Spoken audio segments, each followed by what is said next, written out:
आज आप Ottoman empire से जुड़ी 15 ऐसी बातें जानेंगे जो शायद आप नहीं जानते होंगे। जैसा कि आप सभी जानते ही होंगे कि 1299 में उस्मान ने ओटोमन एम्पायर की शुरुआत की। 1389 में ओटोमन्स ने सर्बिया जीता। ये ओटोमन्स की पहली बड़ी जीत थी। 1453 में मेहमद द सेकंड ने कॉन्स्टेंटिनोपल जीता, जो आज इस्तांबुल के नाम से जाना जाता है, और यहीं से बाज़ंतीन एम्पायर कमज़ोर होना शुरू हो गया। 1517 वह साल था जब ओटोमन्स ने इजिप्ट जैसे पुराने देश को अपने ओटोमन एम्पायर में शामिल कर लिया। और आपको ये पता होना चाहिए कि इजिप्ट वही देश है जहाँ से सलाउद्दीन अय्यूबी ने अय्यूबी एम्पायर की शुरुआत की थी। 1520 में Suleiman the magnificent Ottoman empire का नया सुल्तान बना। इतिहासकार कहते हैं कि यहाँ से ओटोमन्स का गोल्डन टाइम शुरू हो गया। 1529 वह साल था जब ओटोमन्स ने वियना की घेराबंदी कर दी। 1533 में सुलेमान ने इराक जीत लिया, और वहीं 1551 में लीबिया जीत लिया। 1566 में सुलेमान की डेथ हो गई। हिस्टोरियंस आगे लिखते हैं कि उनकी मौत को लोगों से 2 महीने तक छुपाया गया, क्योंकि सुलेमान की ओटोमन एम्पायर के लोगों में बहुत ज़्यादा अहमियत थी। अगर लोगों को उनकी मौत के बारे में पता चलता तो लोगों में अफरा तफरी फैल जाती।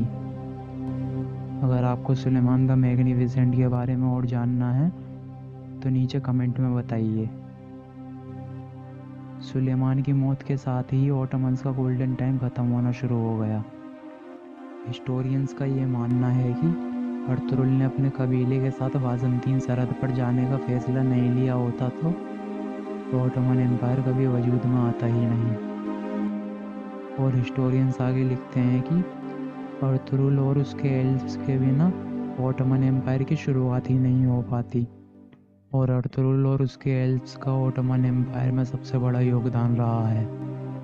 आपको ये जानकर हैरानी होगी कि ओटोमन एम्पायर अगर आज वजूद में होता तो उसमें यह देश शामिल होते, जैसे Bulgaria, Egypt, Greece, Hungary, Jordan, Lebanon, Israel, Palestine and territories, Macedonia, Romania, and some part of Arabia like Syria,